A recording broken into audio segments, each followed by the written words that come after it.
Assalamualaikum warahmatullahi wabarakatuh. Kami dari kelompok 6 akan mempresentasikan hasil dari kerja kelompok kami yang berjudul Kebudayaan Islam.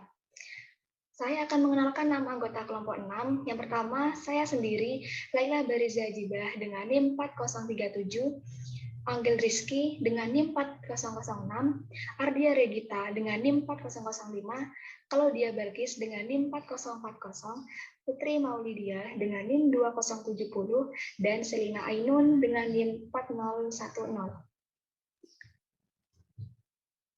Kelompok kami akan menjelaskan tentang definisi kebudayaan Islam, sejarah intelektual Islam, nilai-nilai Islam dalam budaya Indonesia, masjid sebagai pusat peradaban Islam. Saya sendiri akan menjelaskan tentang definisi kebudayaan Islam. Pengertian kebudayaan. Kebudayaan dari bahasa Sanskerta yang berarti budaya, yang merupakan bentuk jamak dari kata budi, budi atau akal. Budi memiliki arti akal, kelakuan, dan norma, sedangkan daya berarti hasil karya cipta manusia. Kebudayaan adalah semua hasil karya, karsa, dan cipta manusia di masyarakat. Pengertian Islam. Islam berasal dari bahasa Arab, yaitu aslama, yuslimu, islaman, yang artinya selamat.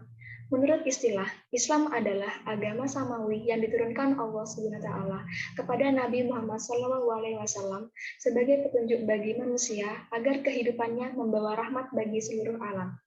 Jadi, pengertian kebudayaan Islam adalah semua pemikiran orang Islam dalam tindakan dengan maksud pemikiran tersebut berdasarkan perintah Allah SWT dan ajaran-ajarannya. Sistem Islam menerapkan dan menjanjikan perdamaian dimanapun manusia berada, karena manusia memiliki kedudukan yang sama di hadapan Allah SWT. Yang berbeda hanya terletak kepada keimanan dan ketakwaannya. Selanjutnya akan dijelaskan oleh rekan saya. Baik, di sini saya akan menjelaskan tentang sejarah intelektual Islam pada masa klasik di tahun 650 Masehi sampai pada tahun 1250 Masehi. Di sini merupakan awal pembabakan peradaban Islam dimulai ketika Rasulullah SAW diangkat menjadi Rasul. Pada masa ini juga lahir para ulama mazhab seperti Imam Hambali, Imam Syafi'i, dan Imam Malik. Sejalan dengan itu, lahir pula para filosof Muslim seperti Al-Kindi, pada tahun 801 Masehi, seorang filosof Muslim pertama. Di antara pemikirannya, ia berpendapat bahwa kaum Muslim hendaknya menerima filsafat sebagai bagian dari kebudayaan Islam. Selain Al-Kindi, pada abad itu lahir pula filsuf besar seperti Al-Razi pada tahun 865 Masehi, Al-Farabi pada tahun 870 Masehi. Beliau dikenal sebagai pembangun agung sistem filsafat. Pada abad berikutnya, lahir pula filosof agung Ibnu Miskawai pada tahun 930 Masehi. Pemikiran yang terkenal tentang pendidikan akhlak, Ibnu Sina pada tahun 1037 Masehi, Ibnu Bajjah pada tahun 1138 Masehi, Ibnu Rusyd pada tahun 1126 Masehi, dan lain-lain. Pada masa ini juga, ilmu pengetahuan dalam bidang agama dan non-agama mengalami perkembangan pesat saat itu. Ini disebabkan karena peradaban Islam saat itu sangat menjunjung tinggi akses ilmu pengetahuan yang terbuka dari berbagai sumber. Mereka menghargai para ilmuwan lain meskipun berasal dari kelompok berbeda seperti Yahudi, Nasrani, Sabian, dan Majusi. Mereka sama-sama berkontribusi mengembangkan ilmu untuk menjadikan dunia lebih baik. Baik, saya akan menjelaskan tentang masa pertengahan yang terjadi pada tahun 1250 sampai 1800. Periode pertengahan sejarah peradaban Islam ini dibagi menjadi dua fase, yaitu fase kemunduran dan fase 3 kerajaan besar. Yang pertama, ada fase kemunduran yang terjadi pada tahun 1250 sampai 1500. Dalam fase ini, desentralisasi dan disintegrasi bertambah meningkat. Perbedaan antara Sunni dan Syiah dan juga antara Arab dan Persia bertambah nyata kelihatannya. Pada saat itu, dunia Islam terbagi menjadi dua. Bagian Arab yang berpusat di Mesir terdiri dari Arabia, Irak, Suriah, Palestina, Mesir, dan Afrika Utara. Sedangkan bagian Persia yang berpusat di Iran yang terdiri dari Balkan, Asia Kecil, Persia, dan Asia Tengah. Yang kedua, ada fase 3 kerajaan yang terjadi pada tahun 1500 sampai 1700 dan ada masa kemunduran yang terjadi pada tahun 1700 sampai 1800. Tiga kerajaan besar ini termasuk adalah Kerajaan Utsmani di Turki, Kerajaan Safavid di Persia, dan Kerajaan Mughal di India. Pada masa ini, tingkat perhatian untuk ilmu pengetahuan sangatlah kurang, yang menyebabkan umat Islam semakin mundur saat tiga kerajaan besar tersebut mendapat banyak tekanan.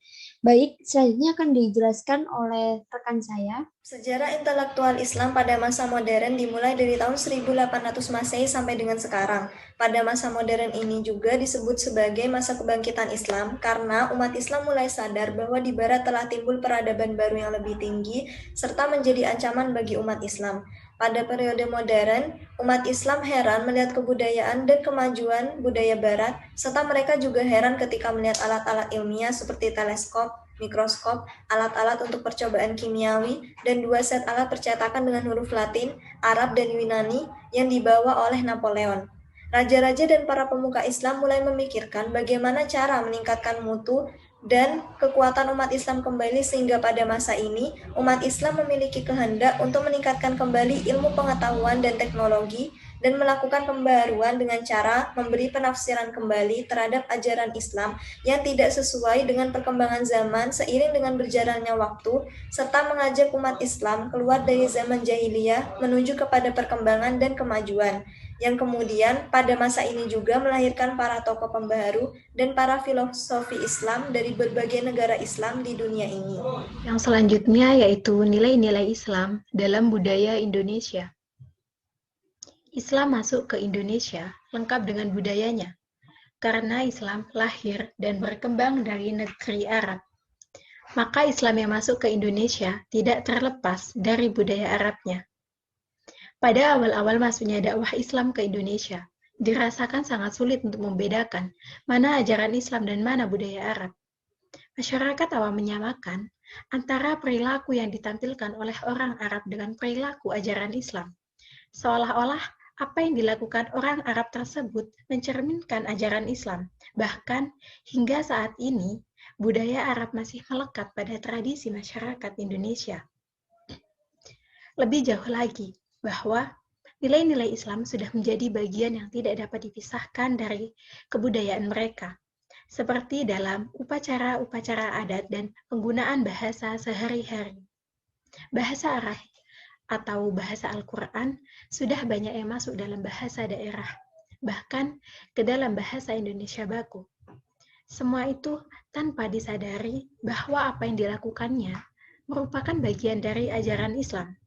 Bahkan yang menggunakan nama-nama Islam atau istilah-istilah Islam dalam kehidupan masyarakat. Seperti halnya adat istiadat yang bernuansa Islam. Contohnya pengucapan salam, dan ada juga kesenian yang bercorak Islam. Contohnya qasidah, gambus, dan masih banyak lagi. Juga terciptanya bangunan-bangunan Islam. Contohnya yaitu masjid, batu nisan, dan masih banyak lagi. Selanjutnya, dijelaskan dengan teman saya. Selanjutnya yaitu masjid sebagai pusat peradaban Islam. Masjid berasal dari bahasa Arab yang secara harfiah berarti tempat bersujud. Di zaman Rasulullah Muhammad SAW, masjid sudah menjadi pusat berbagai aktivitas umat Islam untuk melaksanakan ibadah dan berbagai kegiatan muamalah seperti pembagian zakat, penyembelihan kurban, pernikahan, dan sebagainya. Rasulullah juga menjadikan masjid sebagai tempat pendidikan. Beliau mengajar murid dan pengikutnya mengkaji Al-Quran. Rasulullah juga menggunakan masjid sebagai ruang pertemuan dan tempat memberikan pengarahan, menyelesaikan sengketa atau pengadilan, serta mengatur pertahanan dan keamanan negara. Setelah Bani Umayyah yang dipimpin oleh Muawiyah bin Abu Sufyan menjadi khalifah, barulah pusat pemerintahan dipindah dari masjid ke istana. Banyak negara muslim menjadikan masjid sebagai pusat aktivitas ekonomi yang terus berkembang hingga sekarang. Terlihat dari lokasi pasar yang selalu berada di dekat masjid. Di Indonesia sendiri, masjid juga dijadikan taman kanak-kanak. Lapangan di depan masjid pun dijadikan tempat berolahraga dan kegiatan bela diri atau semi militer seperti baris berbaris. Tapi fungsi masjid di atas hanya tersisa di sejumlah masjid saja, yang mana banyak digunakan hanya untuk sholat. Untuk itu, bagaimana masjid tidak hanya digunakan sebagai tempat ibadah saja, tapi perlu diperluas menjadi pusat pengembangan peradaban Islam, sebagaimana fungsi masjid yang dilakukan Rasulullah agar umat Islam kembali memberi kontribusi dalam membangun peradaban. Sekian dari kelompok kami, kurang lebihnya mohon maaf. Wassalamualaikum warahmatullahi wabarakatuh.